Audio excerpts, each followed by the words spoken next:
प्यारे बच्चों, चलिए फिर से देखते हैं। अपना एक क्वेश्चन आया हुआ है, बहुत बढ़िया सा क्वेश्चन है, पढ़ लेते हैं। क्वेश्चन क्या है? What is the measure of central angle of the arc whose length is 11 centimetre and radius is 14 centimetre. क्या मतलब है क्वेश्चन का? What is the measure of central angle. Central angle का मतलब है सेंटर पर बनने वाला एंगल। सेंट्रल एंगल का मतलब सेंटर पर बनने वाला एंगल। जैसे सर्किल होता है ना, सर्किल के सेंटर पर कोई एंगल बनता है, उसकी बात कर। जैसे इस तरीके से सिचुएशन समझिए, जैसे ये है, ये इसका सेंटर है। इस तरीके से कोई भी ये इसकी क्या कहलाती है? आर्क कहलाती है। ये क्या होता है बच्चों? आर्क। क्या होता है? आर्क। और ये क्या होती है? रेडियस। ये क्या है? रेडियस। ये भी रेडियस है, ये भी क्या है? रेडियस है ना। ये आर्क है, ये रेडियस है। आर्क और रेडियस मिलकर यहाँ पर जो एंगल बनाते हैं, इस एंगल को बोलते हैं सेंट्रल एंगल। क्या बोलते हैं? Central angle. क्यों? क्योंकि ये O जो है वो क्या है? इसका सेंटर है। एक चीज़ ध्यान रखना कि जब भी इस तरीके से एंगल बनता है बच्चों, तो एंगल ये जो थीटा होता है, ये होता है arc upon radius. Arc upon radius क्या होता है? Arc upon radius. बट ये किस में होता है? आर्क अपॉन रेडियस ये हमेशा रेडियन में होता है। किस में होता है बच्चों? रेडियन में होता है। एंगल इक्वल क्या होता है? Arc upon radius but in radian. कोण बराबर, हिंदी में भी लिख दे रहे हैं बच्चों, कोण बराबर क्या होता है? कोण बराबर होता है चाप बटे त्रिज्या। चाप बटे त्रिज्या। कोण बराबर क्या होता है? चाप बटे त्रिज्या। यहाँ पर ये चीज जो चीज होती है, ये क्या कहलाता है? चाप। और ये क्या कहलाता है? रेडियस। तो जैसे कि उसने बोला है कि सेंटर पर जो बनने वाला एंगल है, कब? जब लेंथ जो है आर्क की क्या है? 11 सेंटीमीटर और रेडियस क्या है? 14 सेंटीमीटर। मतलब ये जो चीज़ है वो 11 और ये क्या है? 14 है। तो चलिए यहाँ पर देख लेते हैं, वैल्यू रखेंगे यहाँ पर। तो थीटा इक्वल क्या हो जाएगा? आर्क। आर्क कितना है बच्चों? आर्क की लेंथ है 11 और रेडियस कितने हैं? 14। 11 अपॉन 14 ये रेडियन हो गया। एक बात बताओ बच्चों, अभी थोड़ी देर पहले एक क्वेश्चन में डिस्कस हुआ था, एक या दो क्वेश्चन में भी डिस्कस हुआ था, और बेस में जब हम बेसिक बता रहे थे तब भी हमने ये बताया था कि रेडियन, यहाँ पर 11 अपॉन 14 रेडियन आ रहा है। रेडियन को कैसे चेंज करते हैं? तो देखो, इसके लिए हमने बताया था, ये होता है pi radian equal, pi radian equal क्या होता है बच्चों? 180 degree. Pi radian equal 180 degree, तो इससे 1 रेडियन इक्वल कितना होगा? 1 रेडियन इक्वल हो जाएगा आपका 180 अपॉन पाई। होगा कि नहीं होगा? अब 1 रेडियन इक्वल 180 पाई है, तो इतने रेडियन को हमें चेंज करना है, तो ये कितना हो जाएगा? देन थीटा इक्वल हो जाएगा 11 अपॉन 14 रेडियन है ना। 11 अपॉन 14 रेडियन है, और 1 रेडियन को जब हम इसमें चेंज करते हैं डिग्री में, क्या करते हैं? 180 अपॉन पाई से मल्टीप्लाई कर देते हैं। 180 अपॉन पाई, यही करते हैं ना। चलिए, यहाँ पर 14 आ रहा है, तो यहाँ पर हम पाई की वैल्यू 22/7 भी रख सकते हैं, जिससे कि कैंसिल हो जाएगा। 11 upon 14 into 180 upon 22 upon 7। Upon का 7 कहाँ जाएगा? ऊपर। इसको सॉल्व कर लेंगे तो 11 से डिवाइड किया 2, 7 से बच्चों डिवाइड किया कितना आ गया? 2। 180 अपॉन 2 2 ज़ा 4, 180 अपॉन 4, तो ये कितना हो जाएगा? ये हो जाएगा आपका 45 डिग्री। कितना हो जाएगा बच्चों? 45 डिग्री। तो यहाँ पर जो एंगल आएगा वो कितना आ जाएगा? What is the measure of central angle. केंद्रीय कोण बताना था, केंद्र पर बनने वाला कोण बताना था। किससे? जो कि इस आर्क और इस रेडियस से बनता है। आर्क कितनी थी ये बताया गया था, रेडियस कितनी थी ये भी क्वेश्चन में बताया गया था। तो आंसर हमारा क्या आ जाएगा बच्चों? 45 डिग्री। 45 डिग्री इस क्वेश्चन का जो आंसर होगा वो कितना होगा? 45 डिग्री। ये था आपको क्वेश्चन। समझ में आया ना बच्चों किस तरीके से हमने किया है और क्या मतलब था क्वेश्चन का। और ये जो इसमें फार्मूला यूज हुआ है, कोण बराबर चाप बटे त्रिज्या, मीन्स अगर एंगल थीटा निकालना तो क्या होता है? Arc upon radius. बट ये ध्यान रखना कि जो आर्क अपॉन रेडियस हम लोग लेते हैं, कोण बराबर चाप बटे त्रिज्या, आर्क अपॉन रेडियस, ये हमेशा किस में होता है? रेडियन में। और रेडियन में जो होता है, इसको हमें डिग्री में अगर कन्वर्ट करना होता है तो उसके लिए कॉन्सेप्ट क्या होती है कि पाई रेडियन इक्वल क्या होता है? 180 डिग्री। तो इससे 1 रेडियन इक्वल 180 अपॉन पाई हो जाता है, और थीटा इक्वल 11/14 रेडियन था, तो 11/14 रेडियन और 1 रेडियन इक्वल 180/पाई होता है। ये वैल्यू रख के इसको सॉल्व कर लिया गया। तो इस तरीके से बच्चों इस क्वेश्चन का आंसर क्या आ जाता है 45 डिग्री। उम्मीद करते हैं क्वेश्चन बहुत ही बढ़िया तरीके से, बहुत अच्छे तरीके से आप समझ पाए होंगे, कहीं कोई प्रॉब्लम नहीं, कहीं कोई इशू नहीं। तो चलिए अभी इजाज़त दीजिए, बढ़ते हैं अपने नेक्स्ट क्वेश्चन की तरफ। ओके प्यारे बच्चों, चलिए आगे बढ़ते हैं, देखते हैं अपना अगला क्वेश्चन क्या है। If theta is an acute angle and sin theta plus 18 degree is equal to 1/2, then the value of theta in circular measure। कह रहा है कि थीटा जो है वो न्यून कोण है। न्यून कोण समझते हैं ना, एक्यूट एंगल जो 90 डिग्री से कम एंगल होते हैं उनको क्या बोलते हैं, एक्यूट एंगल। 90 डिग्री से कम वाले एंगल्स को बच्चों क्या बोलते हैं, एक्यूट एंगल। 90 डिग्री को एग्जैक्टली क्या बोलते हैं, राइट एंगल ट्रायंगल। और 90 डिग्री से जो बड़े एंगल होते हैं उनको ऑब्ट्यूज एंगल बोलते हैं, अधिक कोण त्रिभुज, अधिक कोण, ठीक है ना। यहाँ पर हम लिख भी दे रहे हैं, एक्यूट मतलब होता है, एक्यूट एंगल मीन्स होता है, एक्यूट एंगल क्या होते हैं बच्चों, ये 90 डिग्री से जो कम होते हैं, 90 डिग्री से कम, क्लियर, ऐसे लिख दे रहे हैं। ऑब्ट्यूज एंगल क्या होते हैं, ऑब्ट्यूज एंगल ये क्या होते हैं, ये 90 डिग्री से अधिक होते हैं, 90 डिग्री से अधिक, सही है ना, इस तरीके से लिख दिया। और एग्जैक्टली जो 90 डिग्री वाला होता है इसको क्या बोलते हैं, समकोण त्रिभुज, समकोण बोलते हैं, ठीक है ना। तो ये हो गया आपका right angle, right angle. Exactly 90 degree का जो एंगल बनता है उसको बच्चों क्या बोलते हैं, समकोण। और 90 डिग्री से कम वाले जो एंगल्स होते हैं उनको क्या बोलते हैं, एक्यूट एंगल। 90 डिग्री से ज़्यादा वाले क्या होते हैं, ऑब्ट्यूज एंगल, अधिक कोण। इसको हिंदी में कहते हैं न्यून कोण, इसको कहते हैं अधिक कोण, और इसको क्या बोलते हैं, समकोण। तो ये चीज़ भी आपने समझ लिया। तो वही कह रहा है कि जो थीटा है वो एक्यूट एंगल है, मीन्स न्यून कोण है, 90 डिग्री से उसकी वैल्यू कम है। और कह रहा है sine theta plus 18 degree equal 1/2 है। तो कह रहा है कि जो थीटा है उसका सर्कुलर मेजर, सर्कुलर मेजर का मतलब आप समझ गए होंगे, उतनी देर से बार बार ये चीज़ आ रही।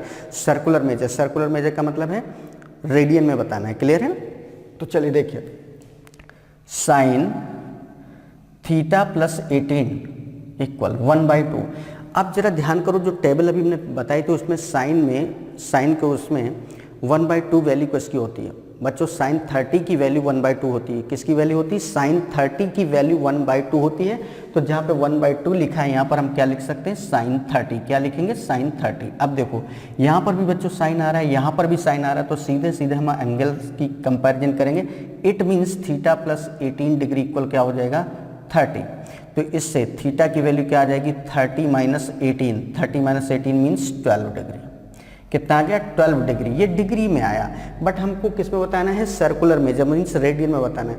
तो डिग्री को रेडियन में चेंज करने के लिए बच्चों क्या करते हैं, क्या करते हैं, 12 डिग्री है तो 12 इंटू पाई अपॉन 180 कर देंगे। तो ये किस में आ जाएगा, ये रेडियन में आ जाएगा। अभी ये डिग्री में था, अब ये किस में आ जाएगा, रेडियन में, मीन्स सर्कुलर मेजर। तो ये हो जाएगा 12 से डिवाइड करेंगे तो कितना हो जाएगा, 15 means pi upon 15 radian, pi upon 15 radian. Radian means यहाँ छोटा सा सी लिख देंगे, या ऐसे भी लिख सकते हो रेडियन, ऐसे कर सकते हो। तो ये था आपका क्वेश्चन। तो किस तरीके से यहाँ पर हम लोग क्वेश्चंस को सॉल्व कर रहे हैं बच्चों, वो आप बहुत अच्छे से समझ पा रहे होंगे, कहीं कोई इशू नहीं। कितना बढ़िया सा सेक्शन चल रहा है ट्रिग्नोमेट्री का, बहुत बढ़िया सेक्शन होता है मैथमेटिक्स का, बहुत ही अच्छा, बहुत ही इंटरेस्टिंग। बस चीज़ों को समझते जाइए, करते जाइए, कहीं कोई इश्यू नहीं, कहीं कोई प्रॉब्लम नहीं, बड़ा बिंदास सेक्शन होता है। और सबसे बड़ी बात कि बहुत स्कोरिंग होता है। एसएससी के मेंस एग्ज़ाम के लिए ये बहुत बहुत बेहतरीन टॉपिक में से एक है। और एक चीज़ और बता दें कि ट्रिग्नोमेट्री का मतलब सिर्फ ट्रिग्नोमेट्री से नहीं है। ट्रिग्नोमेट्री में 3 चीज़ें कम से कम इन्वॉल्व होती हैं। एक पोर्शन मैक्सिमा मिनिमा का होता है, जहाँ पर किसी फंक्शन की वैल्यू पूछता है, इसका मैक्सिमम वैल्यू क्या होगी, इसकी मिनिमम वैल्यू क्या होगी। तो ये मैक्सिमा मिनिमा वाला एक पोर्शन होता है, मैक्सिमा मिनिमा, ठीक है। दूसरा पोर्शन होता है इसका हाइट एंड डिस्टेंस, उससे भी क्वेश्चन आते हैं। आप किसी भी पेपर को उठा के देखिए, उसमें हाइट एंड डिस्टेंस के क्वेश्चन, मैक्सिमा मिनिमा के क्वेश्चन। और ये जो चल रहा है ये जनरल ट्रिग्नोमेट्री चल रहा है, मतलब ट्रिग्नोमेट्री का जो मेन पार्ट है वो ये है। और वो जो है मैक्सिमा मिनिमा, या हाइट एंड डिस्टेंस वो इसके एप्लीकेशन के अंतर्गत आ जाता है, बट क्वेश्चन वहाँ से भी पूछे जाते हैं। तो इसलिए चीज़ों को बहुत अच्छे से यहाँ पर हम लोग समझते हुए आगे बढ़ेंगे। एक चीज़ को बहुत बारीकी से समझने का प्रयास करेंगे। बहुत अच्छा सेशन चल रहा है। और बच्चों, जैसा कि हम हमेशा अपने सेशन में कहते हैं कि आपको चीज़ों को रिवाइज जरूर करना, और रिवीजन का जो तरीका हम बताते हैं उसमें हमने क्या बताया है कि जिस दिन आपने पढ़ा, जिस दिन आप, जैसे अभी आप हमारे सेशन को कंटिन्यू कर रहे हैं, तो जैसे ही सेशन ब्रेक हो तुरंत बाद उसको एक बार रिवाइज करिए। तुरंत बाद का मतलब 10 मिनट बाद, आधा घंटे बाद या 1 घंटे, मतलब उस सेम डे हो जाना चाहिए रिवीजन। इसके बाद विद इन वीक कर लो, 1 सप्ताह से ज़्यादा का टाइम नहीं होना चाहिए। और तीसरी बार रिवीजन विद इन मंथ कर लो। और अगर इस तरीके से आपने, बस यह हमारा बड़ा पेट सिस्टम चलता है, same day, within week, within month. अगर इस तरीके से आप चीज़ों को कंटिन्यू करते हैं तो यकीन मानिए आपको हराने वाला कोई पैदा नहीं हुआ है। विनर आपको ही बनना है। ये मेरी बात गांठ बांध लीजिए। लेकिन गांठ तब बांधोगे ना जब ऐसा करोगे, और करना तो पड़ेगा। देखो, सिलेक्शन लेना है, इट मीन्स करना है। हमें आप पर पूर्ण भरोसा है, पूर्ण विश्वास है कि आप बहुत अच्छे से चीज़ों को कर रहे हैं, और जो बताया जाता है बीच बीच में यहाँ पर कि ऐसे करना है, ऐसे करना है, वो भी आप जरूर कर रहे हैं। तो चलिए जल्दी से बढ़ चलते हैं अपने नेक्स्ट क्वेश्चन की तरफ और देखते हैं अपना नेक्स्ट क्वेश्चन क्या है। ओके प्यारे बच्चों, चलिए देखिए अगला क्वेश्चन क्या लिखा है। If 0 is less than is equal to theta is less than and equal to π/2। क्या मतलब है भाई? थीटा जो है वो 0 से उसकी वैल्यू क्या है, ज़्यादा है। π/2 का मतलब क्या होता है, 90 डिग्री, बट 90 डिग्री से कम है। मीन्स वो ये कह रहा है कि जो थीटा है वो एक्यूट एंगल है। एक्यूट एंगल क्यों? क्योंकि 90 डिग्री से कम है ना।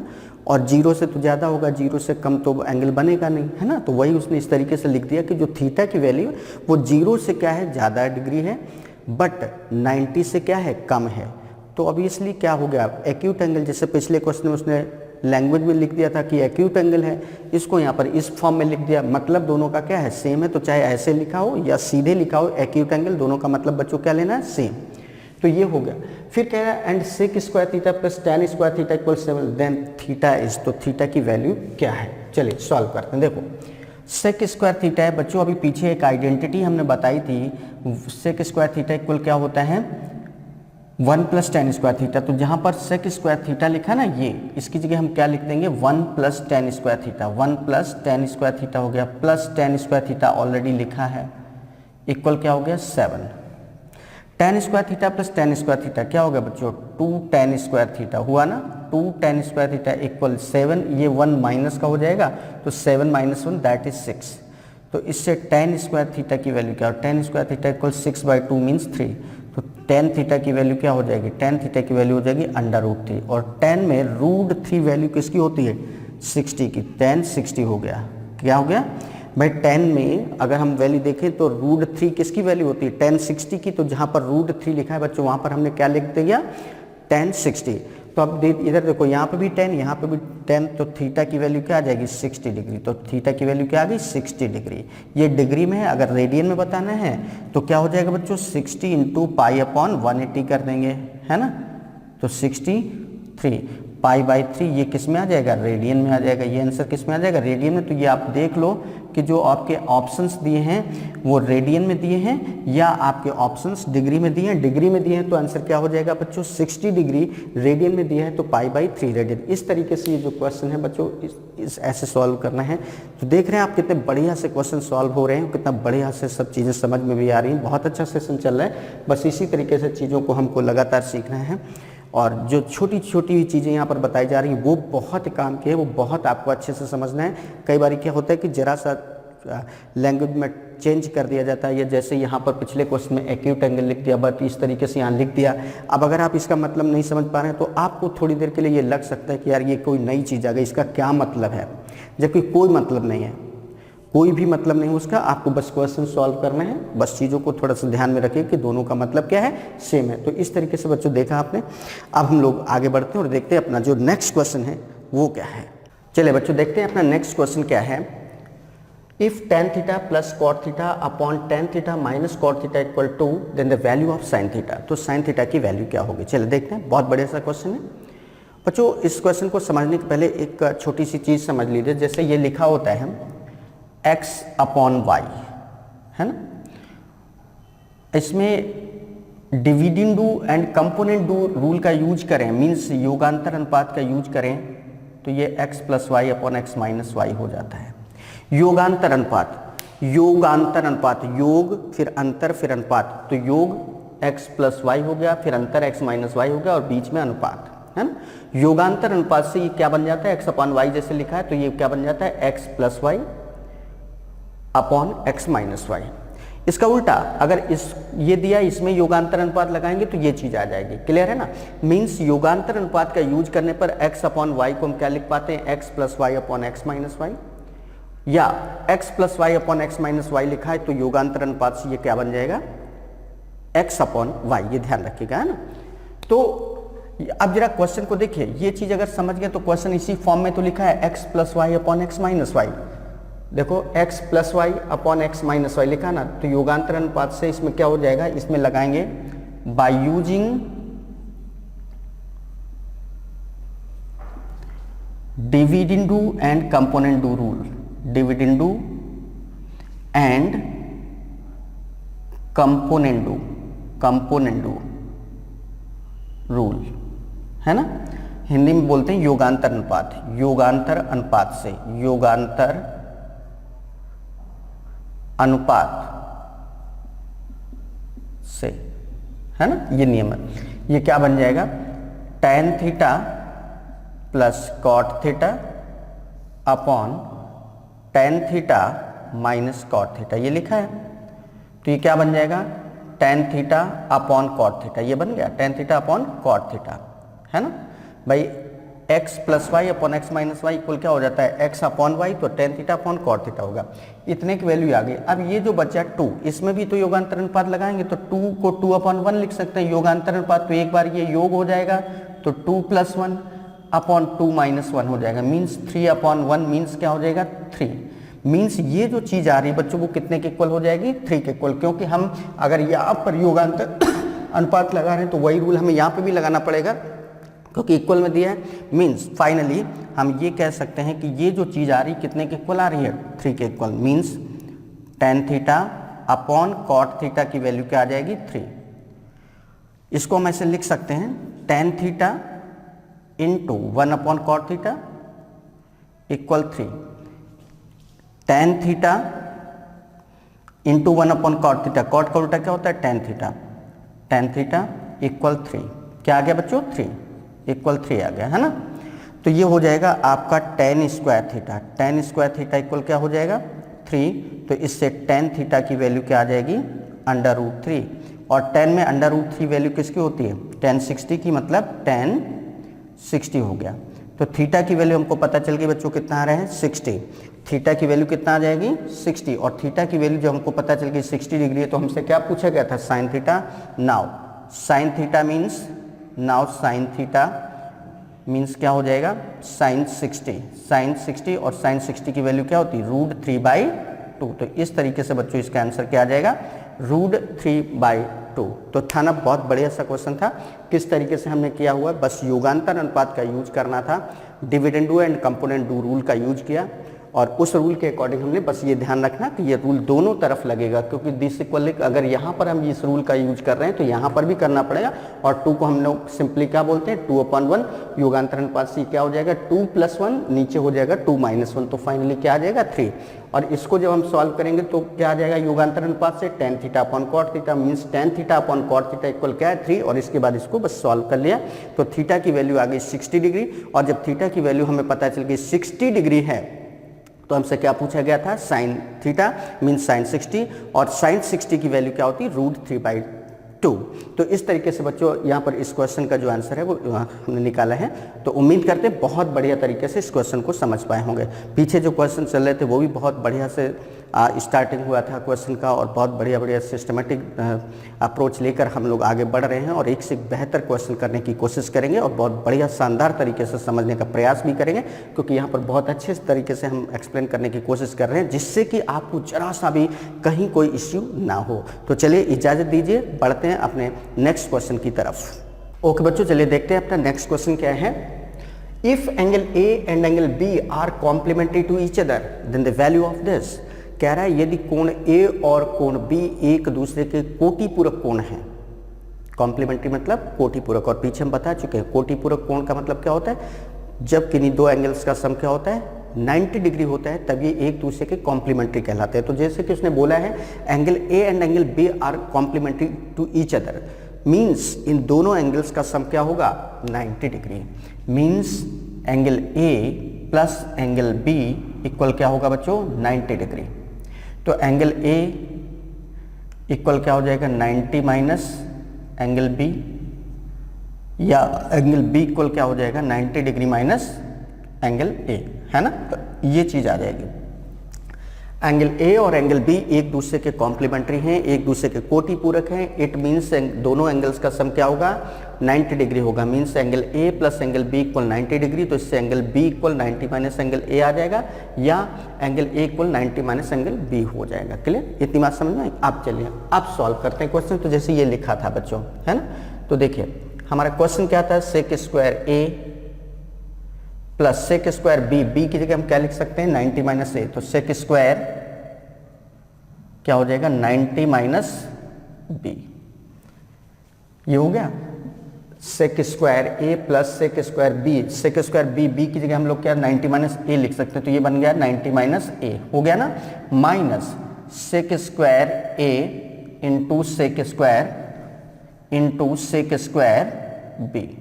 ठीक है, चलो सेक स्क्वायर ए ये ऐसे लिखा रहा है, प्लस सेक 90 माइनस ए, सेक 90 माइनस ए, पीछे अपने एक पॉइंट बताया था कि सेक 90 माइनस ए क्या होता है कॉसेक, और कॉसेक 90 माइनस ए क्या होता है सेक ए। भाई साइन का कॉम्प्लीमेंट्री कॉस होता है, कॉस का साइन होता है, टेन का कॉट होता है, कॉट का टेन होता है। इसी तरीके से सेक का कॉम्प्लीमेंट्री कॉसेक जाता है, कॉसेक का कॉम्प्लीमेंट्री सेक जाता है। तो सेक 90 माइनस ए क्या बन जाएगा कॉसेक स्क्वायर, तो ये हो जाएगा आपका कॉसेक स्क्वायर ए। क्या हो गया बच्चों कॉसेक स्क्वायर ए हुआ ना, माइनस ये जैसे लिखा है sec square A into sec square B, as it is लिख दिया। सेक क्या होता है बच्चों कॉस का उल्टा होता है, तो ये हो जाएगा 1 अपॉन कॉस स्क्वायर ए, हुआ ना, प्लस कॉसेक क्या होता है साइन का उल्टा, तो 1 अपॉन साइन स्क्वायर ए हो गया, minus sec square A sec square B. Clear है। अब देखो इतने को जरा हम सॉल्व करें तो एलसीएम क्या आ जाएगा बच्चों, इतने का एलसीएम क्या आ जाएगा, इतने को सॉल्व करना है, इतने को अगर हम सॉल्व करेंगे तो एलसीएम क्या आ जाएगा cos square A into sine square ए, आ गया। अब जरा सॉल्व करो तो कितना आ जाएगा, कॉस स्क्वायर से कॉस स्क्वायर कैंसिल हो जाएगा, या साइन स्क्वायर ए हो जाएगा, ये क्या हो जाएगा sine plus cos square A minus ये क्या हो जाएगा, ये हो जाएगा बच्चों आपका sec square A into sec square B, है ना। ये क्या लिखा है sine square A plus cos square A, sine square theta plus cos square theta, ये क्या होता है बच्चों एक आइडेंटिटी होती है जिसकी वैल्यू क्या होती है 1, तो ये हो गया 1 upon cos square A sine square A minus sec square A into sec square B, हो गया, ये हो जाएगा। सही है, तो ये हमारी ये चीज आ गई। अब देखते हैं इसमें क्या करना है बच्चों, 1 अपॉन कॉस क्या होता है सेक होता है, तो ये लिख जाएगा सेक स्क्वायर ए लिख जाएगा, कॉस साइन का उल्टा क्या होता है cosec square A minus sec square A into sec square B. अब ध्यान दो कॉसेक ए लिखा है, इसको ए की जगह हम क्या लिख सकते हैं, ए की जगह हम 90 माइनस बी लिख सकते हैं, तो ये बन जाएगा sec square A cosec square 90 minus B minus sec square A sec square B, हो गया। अब कॉसेक 90 माइनस थीटा सेक बन जाएगा सेक बी, तो ये क्या बन जाएगा सेक स्क्वायर बी। तो फाइनली ये क्या आ जाएगा बच्चों sec square A sec square B minus sec square A sec square B, हो गया। और ये देखो पूरा कैंसिल हो गया, तो फाइनली क्या आ गया 0। इस तरीके से इसका आंसर क्या आ जाएगा बच्चों 0 आ जाएगा, ठीक है ना। ये बात यहाँ पर समझ गए जी। कॉसेक स्क्वायर ए आ रहा था और ए की जगह हम क्या लिख सकते हैं 90 माइनस बी, तो कॉसेक स्क्वायर 90 माइनस बी हो गया और कॉसेक 90 माइनस थीटा क्या होता है सेक थीटा। तो ये कॉसेक स्क्वायर 90 माइनस बी की जगह फाइनली क्या लिख जाएगा सेक स्क्वायर बी। तो सेक स्क्वायर ए ये है, सेक स्क्वायर बी ये है, तो sec square A into sec square B minus sec square A sec square B लिखा है, दोनों एक दूसरे से कैंसिल हो गए। तो इस तरीके से फाइनल आंसर क्या आ जाएगा 0। तो ये था बच्चों क्वेश्चन। तो देखा आपने किस तरीके से क्वेश्चन को सॉल्व किया गया है। बस ये चीज़ को यहाँ पर बहुत अच्छे से इम्प्लीमेंट करना था। बस अगर ये चीज़ आपको समझ में आ गई तो फिर आगे बहुत ज़्यादा टिपिकल नहीं है, बस सिस्टमेटिक आपको सॉल्व करना है। तो उम्मीद करते हैं पूरा क्वेश्चन समझ गए होंगे। तो चलिए अब बात करते हैं अपने नेक्स्ट क्वेश्चन की। चलिए बच्चों देखते हैं अपना नेक्स्ट क्वेश्चन क्या है। If cos square theta upon cot square theta minus cos square theta equal 3 and theta is an acute angle, और थीटा कैसा है एक्यूट एंगल है, न्यून कोण है, मीन्स 90 डिग्री से कम है, तो कह रहे हैं थीटा की वैल्यू क्या होगी। बहुत बढ़िया क्वेश्चन है, देखते हैं कैसे सॉल्व करें। बच्चों दिया है cos square theta upon cot square theta minus cos square theta. एक काम करते हैं पूरे को हम लोग क्या कर देते हैं कॉस स्क्वायर थीटा से डिवाइड कर देते हैं, जिससे कि ये ऊपर भी 1 बन जाएगा और ये भी नीचे 1 बन जाएगा, तो सॉल्व करने में हमको आसानी रहेगी। तो डिवाइडिंग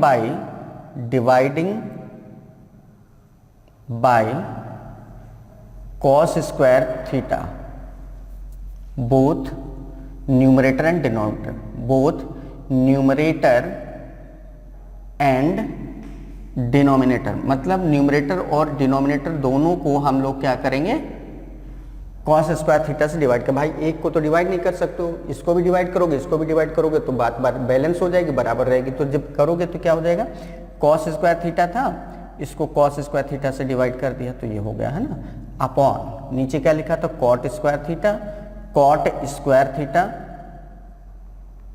है ना, कॉट स्क्वायर थीटा था, cot square theta upon cos square theta minus cos square theta upon cos square theta. सही है ना भाई। इसको भी हमने कॉस स्क्वायर थीटा से डिवाइड किया है, इसको भी और इसको भी, तो ये क्या बन जाएगा देखो cos square theta upon cos square theta 1 बन गया, upon cot square theta cot square theta upon cos square theta minus 1 equal ये क्या लिखा है 3 है ना।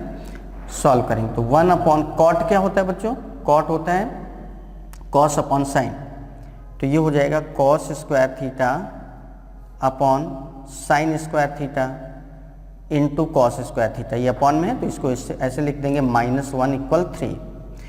तो इससे बच्चों इससे कैंसिल हो जाएगा, 1 अपॉन साइन स्क्वायर थीटा आ जाएगा 1 upon sine square theta -1 equal 3। और 1 अपॉन साइन क्या होता है कॉसेक होता है ना, तो 1 upon cosec square theta -1 equal 3। अब क्रॉस मल्टीप्लाई करेंगे तो ये आ जाएगा 1 इक्वल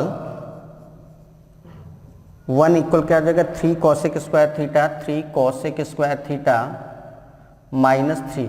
क्रॉस मल्टीप्लाई करेंगे तो ये 1 तो ऐसे लिखा रहा है, ये क्या बन जाएगा 3 कॉसेक स्क्वायर थीटा -3। इसको बच्चों इधर ले आएंगे तो ये क्या हो जाएगा 314 मीन्स 3 कॉसेक स्क्वायर थीटा की वैल्यू 3 कॉसेक स्क्वायर थीटा की वैल्यू क्या हो जाएगी 3 and 1 4। तो इससे कॉसेक स्क्वायर थीटा की वैल्यू क्या हो जाएगी, कॉसेक स्क्वायर थीटा की वैल्यू हो जाएगी 4/3। तो कॉसेक थीटा की वैल्यू क्या हो जाएगी, कॉसेक थीटा की वैल्यू हो जाएगी आपकी 4 का √2 और स्क्वायर रूट 2 आ जाएगा, 3 का स्क्वायर रूट √3 आ जाएगा। मीन्स कॉसेक थीटा की वैल्यू क्या आ गई 2/√3। और कॉसेक क्या होता है, कॉसेक को हम 1 अपॉन साइन लिख सकते हैं, तो ये हो जाएगा 1 अपॉन साइन थीटा इक्वल क्या हो जाएगा 2/√3। तो साइन थीटा की वैल्यू उल्टा कर देंगे तो 3/√3/2।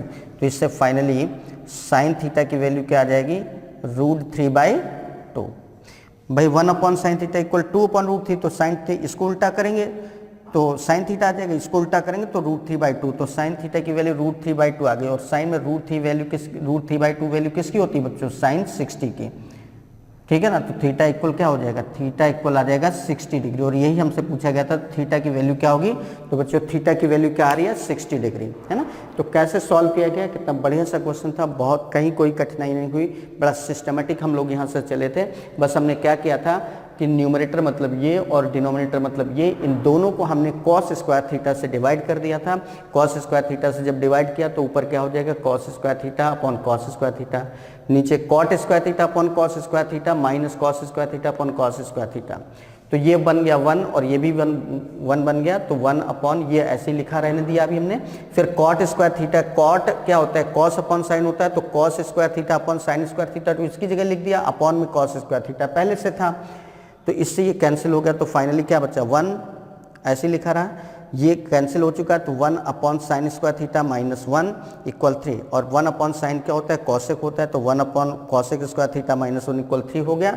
इसके बाद हम लोगों ने बस क्रॉस मल्टीप्लाई कर लिया, तो 1 इक्वल क्या हो गया, 3 कॉसेक स्क्वायर थीटा माइनस 3, तो इससे 3 कॉसेक स्क्वायर थीटा की वैल्यू क्या आ जाएगी, ये माइनस का 3 इधर आ जाएगा, तो प्लस का हो जाएगा, तो 3 and 1 4, तो इससे कॉसेक स्क्वायर थीटा की वैल्यू 4/3 हो जाएगी, तो कॉसेक थीटा की वैल्यू 2/√3, और कॉसेक क्या होता है, 1 अपॉन साइन होता है, तो 1 अपॉन साइन थीटा की वैल्यू 2/√3 है, तो साइन थीटा की वैल्यू क्या आ जाएगी, √3/2, और साइन में √3/2 वैल्यू बच्चों किसकी होती है, साइन 60 की, means sine theta equal sine 60, तो इससे थीटा की वैल्यू क्या आ गई, 60 डिग्री। तो इस तरीके से हम लोग का आंसर इस क्वेश्चन का जो आ रहा है वो बच्चों कितना आ रहा है, 60 डिग्री। Got it everyone. चलिए अब बात करते हैं अपने नेक्स्ट क्वेश्चन की। चलिए बच्चों देखते हैं अपना नेक्स्ट क्वेश्चन क्या है। बहुत बढ़िया सा क्वेश्चन लिखा है, if sin 3x minus 20 degree equal cos 3y plus 20 degree then the value of x plus y. तो x प्लस वाई की वैल्यू क्या होगी, बहुत बढ़िया सा क्वेश्चन, ध्यान दो। यहाँ पर बच्चों लिखा है साइन, यहाँ पर लिखा है कॉस, आप कंपैरिजन नहीं कर सकते हैं, एक तरफ क्या लिखा है साइन, एक तरफ क्या लिखा है कॉस, और बीच में इक्वल लिखा है, तो आप कंपैरिजन नहीं कर सकते हैं। एक काम करते हैं, क्या काम, या तो साइन को कॉस में चेंज कर लें, या तो कॉस को साइन में, और साइन को कॉस में चेंज करना या कॉस को साइन में चेंज करना आसान होता है। क्यों, क्योंकि साइन थीटा इक्वल क्या होता है, कॉस 90 माइनस थीटा, या कॉस थीटा इक्वल क्या होता है, साइन 90 माइनस थीटा, होता है कि नहीं होता है, तो उससे इसको चेंज कर लेंगे। तो देखो जैसे ये लिखा है साइन 3x माइनस 20 डिग्री लिखा ना, इक्वल कॉस थीटा को हम लोग क्या लिख सकते हैं, साइन 90 माइनस थीटा, तो साइन 90 माइनस थीटा की जगह ये लिखा है पूरा, तो 3y और ये प्लस माइनस माइनस हो जाएगा, माइनस 20 डिग्री हो जाएगा ना बच्चों। भाई देखो कॉस थीटा लिखा है ना, कॉस थीटा, और कॉस थीटा क्या होता है, साइन 90 माइनस थीटा, तो 90 माइनस थीटा की जगह 3y माइनस, तो ये भी माइनस का हो जाएगा, ये भी माइनस का हो जाएगा, तो ये आ गया। अब देखो दोनों तरफ बच्चों क्या आ रहा है, साइन आ रहा है। अब कंपैरिजन हम लोग कर लेंगे। अब दोनों तरफ साइन आ गया, अब कंपैरिजन करने में कोई दिक्कत नहीं है। तो यहाँ पर एंगल क्या है साइन के साथ, 3x माइनस 20, यहाँ पर एंगल क्या है, इस तरीके से अब कंपैरिजन कर लेंगे। देन नाउ क्या बन जाएगा, अब ये इक्वल ये हो जाएगा, क्योंकि दोनों तरफ साइन आ गया, तो 3x माइनस 20 डिग्री इक्वल क्या हो जाएगा, 90 माइनस 3y माइनस 20 डिग्री, है ना बच्चों, क्लियर। अब देखो ये भी माइनस का 20 डिग्री है, ये भी माइनस का 20 डिग्री है, कैंसिल हो गया।